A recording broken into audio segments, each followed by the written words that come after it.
नमस्कार और स्वागत है। दक्षिण एशिया में भू राजनीतिक तापमान बढ़ रहा है और ये केवल पारंपरिक सैनिक गतिविधियों के कारण नहीं है, बल्कि पाकिस्तान की सीमाओं के भीतर से आई एक भड़काऊ मांग के कारण है।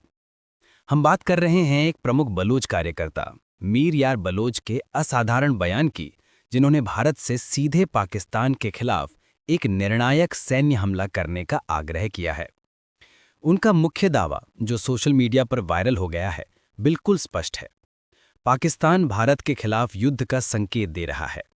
उनका तर्क है कि ये आकलन इस्लामाबाद से आ रही सैन्य चालबाजियों और बयानों पर आधारित है, खासकर हाल ही में दिल्ली में हुए ब्लास्ट जैसी घटनाओं के बाद। लेकिन उनके बयान का सबसे विवादास्पद हिस्सा है प्रस्तावित रणनीति। मीर यार बलोच जोर देते हैं कि भारत को पाकिस्तान पर इजरायल की तरह वार करना चाहिए, एक ऐसा निर्णायक प्रहार करना चाहिए कि उनके अनुमान से पाकिस्तान एक महीना भी टिक नहीं पाएगा। इस आह्वान का जवाब तुरंत मिला।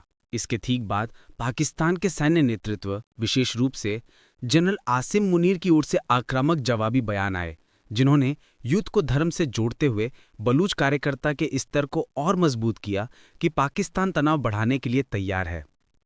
स्वाभाविक प्रश्न यह है, भारी अंतर्राष्ट्रीय कर्ज और आर्थिक संकट से जूझ रहा पाकिस्तान एक नया संघर्ष क्यों मोल लेना चाहेगा?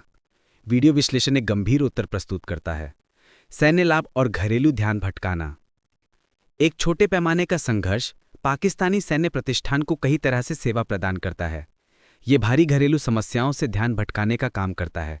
ये सेना की सत्ता पर पकड़ को मजबूत करता है और उन्हें नागरिक अधिकार को दरकिनार करने का औचित्य देता है। सबसे महत्वपूर्ण, यह उन्हें अपने रक्षा बजट को बढ़ाने की अनुमति देता है, जो पहले ही 20% बढ़ चुका है, जिससे बड़े पैमाने पर भ्रष्टाचार को बढ़ावा मिलता है, जहां पर शक्तिशाली जनरल व्यक्तिगत संपत्ति और विदेशी संपत्तियों के लिए धन जुटा सकते हैं। विश्लेषण बताता है कि एक छोटी जंग लाभदायक होती है, भले ही विकास, शिक्षा और स्वास्थ्य देखभाल पर खर्च किए जाने वाले धन की बलि चढ़ानी पड़े। मीर यार बलूच संघर्ष के इस चक्र को एक अपरिहार्य पैटर्न के रूप में देखते हैं, जब तक कि एक मूलभूत बदलाव नहीं होता। बलूचिस्तान की आज़ादी। उन्होंने पाकिस्तानी राज्य को कमजोर करके स्थायी क्षेत्रीय शांति प्राप्त करने के लिए एक साहसिक रणनीति की रूपरेखा तैयार की है। त्रिपक्षीय सम्मेलन। भारत, अफगानिस्तान और बलूचिस्तान को शामिल करते हुए एक सम्मेलन आयोजित करना। सैन्य सहायता। भारत को बलूच और अफगान सेनाओं को सैन्य रूप से हथियार और समर्थन देना चाहिए। मजबूत अफगान सरकार का निर्माण। रणनीतिक पकड़।